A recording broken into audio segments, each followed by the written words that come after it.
అందరికీ నమస్కారం. ఈరోజు మన ఛానల్‌లో నేను సొరకాయ మసాలా కర్రీ అనేది చేసి చూపిస్తానండి.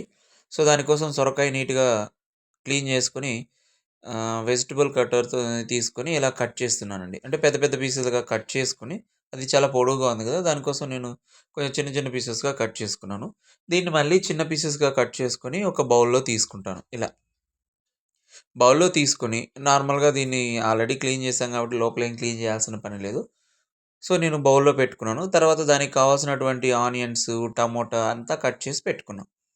ఇంక నెక్స్ట్ స్టవ్ స్టార్ట్ చేసి ఆహ్, ఏమైతే కావాలో వాటినన్నిటిని నేను కొంచెం ఆయిల్ వేసుకొని, జీలకర్ర, ఆవాలు, కరివేపాకు అంతా వేసుకొని, కొంచెంసేపు బాయిల్ చేసిన తర్వాత ఆనియన్ గూడా వేసి బాయిల్ చేస్తాను.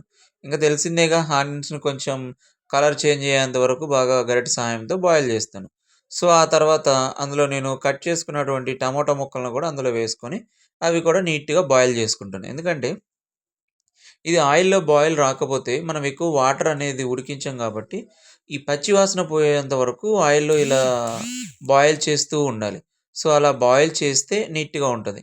ఆ తర్వాత నేనేం చేశాను, ముందుగా కట్ చేసి పెట్టుకున్నటువంటి పీసెస్‌ని అందులో యాడ్ చేసుకున్నా. సో, ఇప్పుడు యాడ్ చేసుకొని గరిటె సాయంతో ఇది మొత్తం కలయతిప్పాను. కొంతసేపు అలానే ఉడికించా. సో, ఇలా ఉడికించాలి. ఎందుకంటే సొరకాయలో గూడా కొంచెం బాగా ఆయిల్‌లో బాయిల్ చేసిన తర్వాత బాగా ఉడికించాలి. ఉడికించిన తర్వాత దాంట్లో కొంచెం పసుపు, కొంచెం ఉప్పు అన్నీ వేసి మళ్ళా కలయి తిప్పి బాగా ఉడకబెడతాను. ఎలా అంటే ఒక 3-5 మినిట్స్ వరకు ఉడకబెడతాను. ఉడకబెడితే మనకి ఇలా చేంజ్ అవుతుంది. సో, ఇలా బాగా బాయిల్ అయినంత వరకు మూత పెట్టి ఉడకబెట్టేసేయాలి. దాంట్లో తగినంత ఉప్పు అంతా వేసుకొని గూడా మీరు చూస్తున్నారా? అక్కడ వాటర్ కనిపిస్తుంది. ఆ వాటర్ అనేది మనం పోయలేదండి.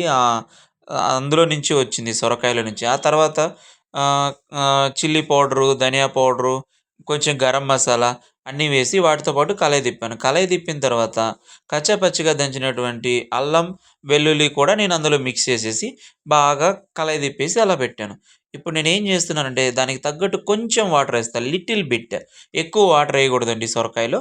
సో, లిటిల్ బిట్ వాటర్ అనేది నేను యాడ్ చేసుకొని బాగా ఉడికిస్తాను. అంతే కర్రీ రెడీ.